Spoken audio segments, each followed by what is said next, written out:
Hey, everybody, it's Eddie from Tokyo. This is your cryptocurrency update from Japan. I think I have a record number of tabs open today, but yeah, I promise you, we are going to move fast. In fact, you'll probably complain that I go too fast on this video, but I really want to get it all in. So the first thing is a correction. Yesterday, I talked about this 28-day moving average number of successful XRP payments chart by Galgatron, which Galgatron has some fantastic charts. Please go to Twitter and take a look at they're worth looking at. But what I did is I talked about this is ascending purple line, and it is the micropayments less than $1. And I said how happy Stefan Thomas would be, and that is alluding to the fact that this was a part of COIL. But yeah, my brain was not engaged because COIL is a part of the Interledger Protocol, ILP. So I'm so sorry. This is what COIL uses to send payments across the different ledgers, not the XRP ledger. So you have to forgive me for that. And thanks, Galgatron, for bringing that to my attention. Also, too, so what is all that ascending payments that are under $1 that are just going off the chart? Well, we have to hang in there.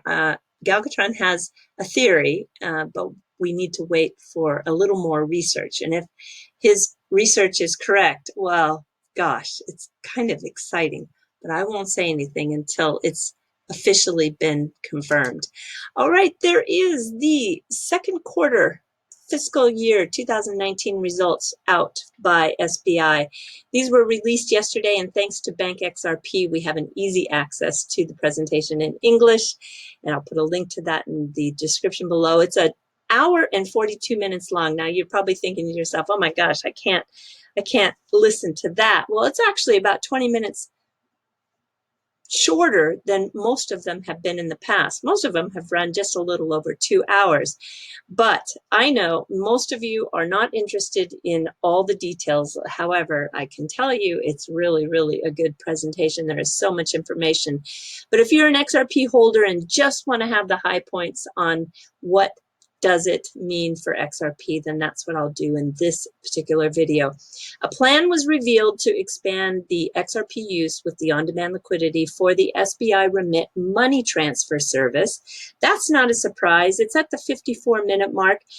They have been working with MoneyGram all the way, so I'm not surprised at all that that is the plan to expand that. That was covered by the Daily HODL in today's news. And then also too, there is, gosh, this one is big.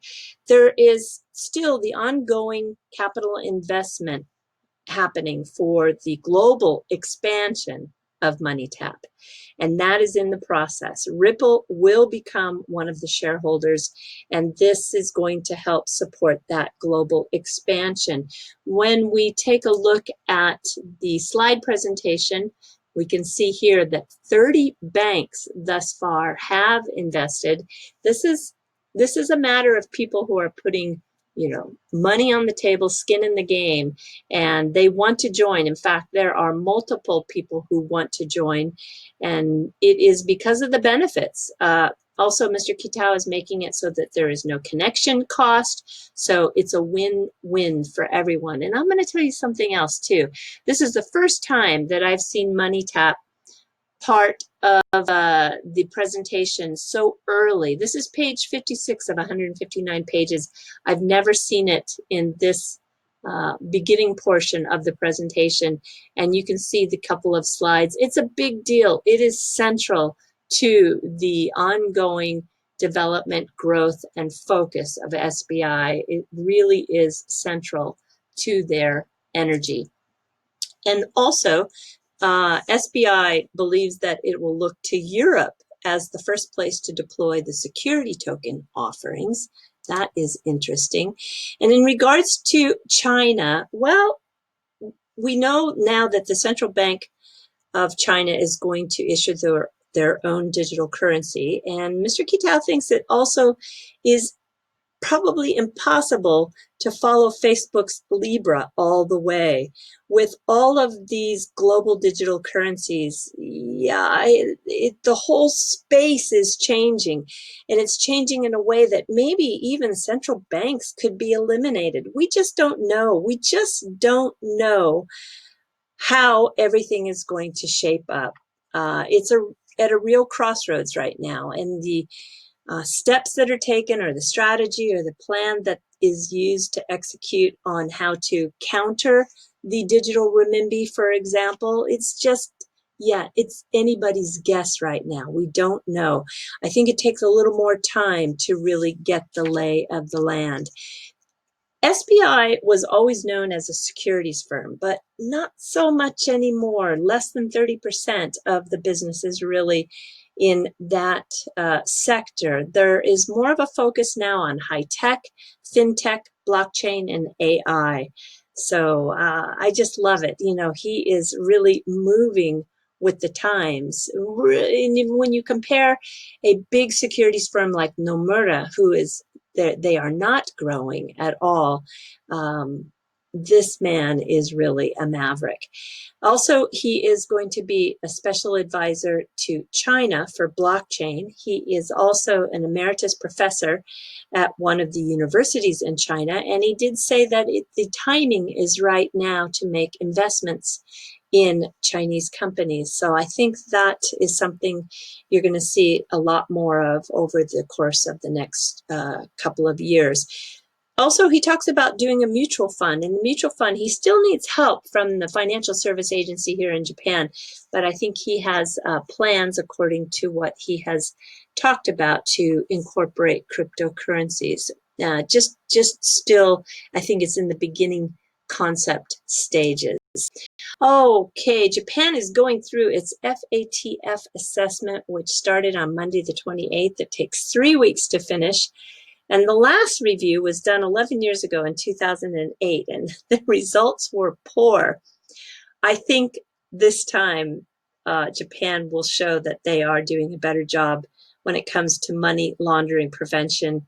And no doubt they're going to look at crypto and also their reporting practices. I think they're going to get a good score this time around. All right, the Zerpinator. Wow, this is something you need to see. He did a mini documentary, and it's really, really very good. At the end of this video, by the way, look at all the credits. Look at all the people in the community that were involved. I think this was definitely a group effort. So the documentary is on Weezy Win and also his two counterparts, Ali and Tristan. And they are what makes up of the XRPL labs. And these guys are, yeah, they're all friends, and they love what they do, and they have a motto, just build. I think that I felt really happy to hear Weezy say that the XRP community is 99.9% in a positive vibe, because sometimes the crypto space and Twitter can be a little bit toxic, but he really sees the XRP community as very supporting and very positive. And yeah, I think it's because the people who are following XRP really know that crypto is making this world a better place, as he says, and I totally agree. So at the end of the video, there was a huge surprise, and no, I'm not going to tell you because I don't want to spoil it, but definitely have a look at the video and yeah, tell me what you think, because yeah, I was very, very surprised. Okay, I want to point out two community members of the Japanese XRP fans that are going to swell.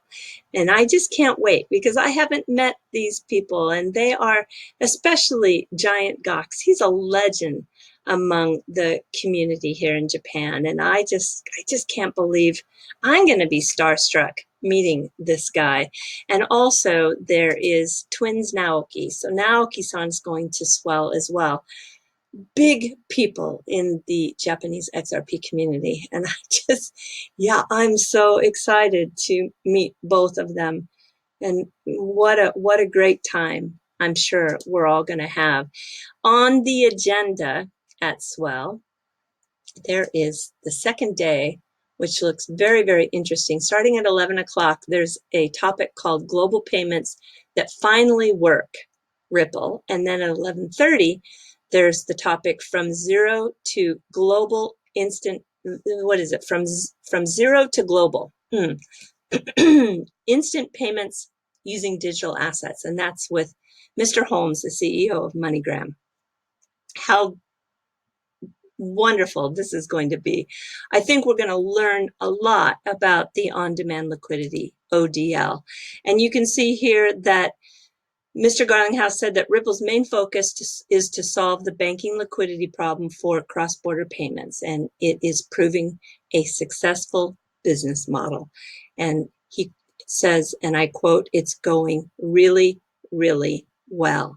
Well, if we look at this liquidity problem, the feds have added even another additional 76 billion in overnight liquidity. Now, just hang in there with me really quick, because I'm going to give you a really mile-high view of what is happening here. So the cost of borrowing money overnight is what is called the repurchase agreements, okay? And the cost to borrow that money is called the repo rate. The repo rate on September 16th and 17th spiked. It went from like the normal 2% to nearly 10%, and it has caused a very big stir in the financial world. This is still being talked about today because it's a critical part of the whole entire financial system, all right? It's the grease. This repo rate and the money that moves at nighttime, which is about $1 trillion every day, it's the grease that keeps the gears working smoothly. It's the cash to keep running. And when the grease is reduced, you can call it friction or you can call it whatever you want, but the market begins to choke. And there's a domino effect. So the feds have been pumping more grease, more liquidity, more money into this overnight lending. And it's really being done on an enormous scale. So when the rates rise and the money lending barely moves, this is called a crunch. And we just experienced a big crunch. So the feds have stepped in and they started to purchase treasury bills. And they plan to do this through June 2020. So if they can keep the banks liquid, well, then, okay, then the gears keep turning. On October 28th, just Monday, right? They added another 76.6 billion in overnight liquidity. And the New York Federal Reserve says that they are going to commit at least 75 billion a day in cash injections through November 4th. So you can see here that so there is a little bit of some concern. And I think hundreds of billions are going to be injected to see if we can get past this problem. Now, the whole point is that I found an article today that was very, very interesting. This is by Adrian Barkley, and he wrote an article that is changing from what he wrote earlier.